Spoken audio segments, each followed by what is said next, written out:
All right, well, Senator John McCain and President-elect Obama meet for the first time since the election tomorrow. Is this the first sign that Mr. Obama will work together with Republicans, or is it just for show? We'll discuss. Welcome back to Fox and Friends. President-elect Barack Obama and Senator John McCain meet tomorrow for the first time since the election. So is Obama really reaching across the aisle to make Washington more bipartisan, or is this all just for show? I'm joined by Bernard Whitman, former Democratic pollster for President Clinton, and Tyler Harbor, a Republican pollster. Bernard, we'll start with you. This is fairly typical, other than 2004 when they did not meet after the election. Every other election since '88 they've met. But is this just symbolic?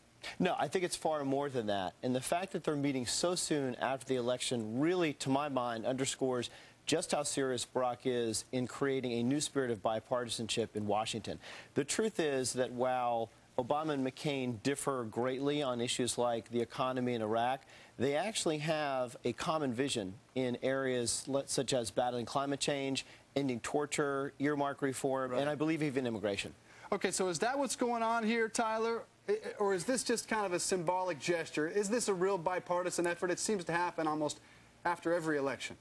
Sure. Well, I agree with Bernard in one way that every president strives to unite the country after a hard campaign, and that's really what we're seeing here. But I disagree that he's trying to build a team of rivals.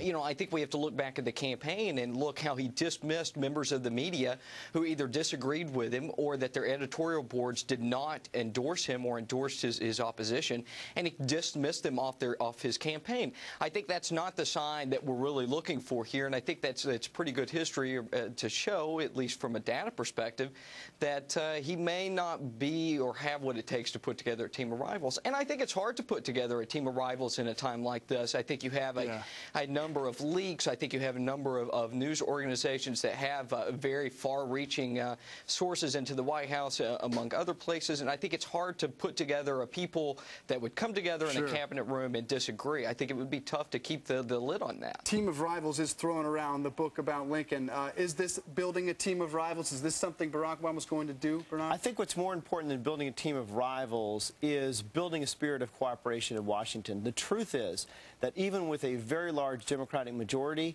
Barack Obama knows that he needs John McCain and the Republicans. McCain knows that he actually needs to reach out to Barack Obama to get things done. So I think we are going to see, and you see that with Lindsey Graham joining the conversation, Rahm Emanuel joining the conversation. These are the guys who are going to be moving each party's agenda through Congress, and the fact that they're going to be at the table tomorrow underscores, I think, some bipartisanship. Tyler, real quick, two names. Who should Barack Obama elect? I mean, who should he pick from the Republican side to be in his cabinet?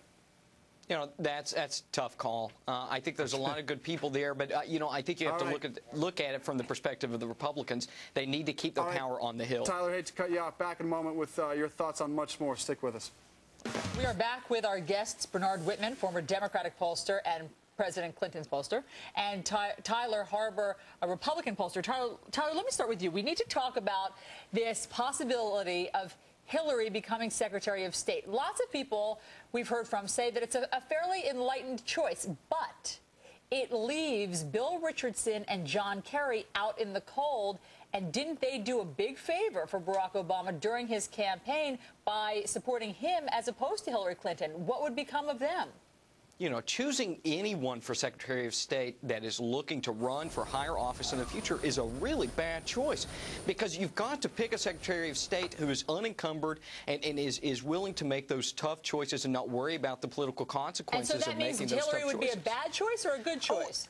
Yeah, no, she would be an absolutely horrible choice, because we know her political aspirations are still there. We know that she still wants to run for something in the future, be it President of the United States or something else.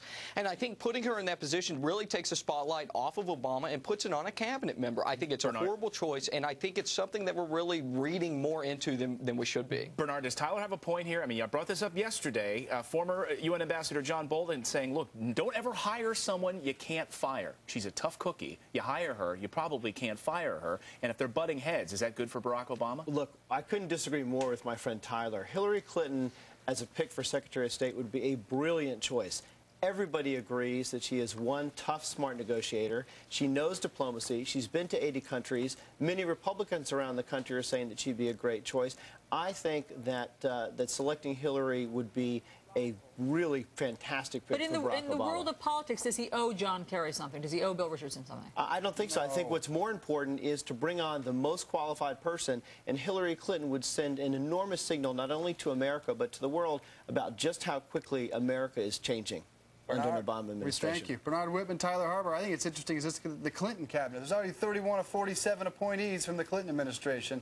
Here's another one. But that debate will go on. I don't know about change. I haven't seen any change if it's all the Clintons. Look, in a time when America is struggling on so many different fronts, we need the best and smartest people around. And there's a lot of smarts in the Clintons. All right. Thank you both. Thanks, guys.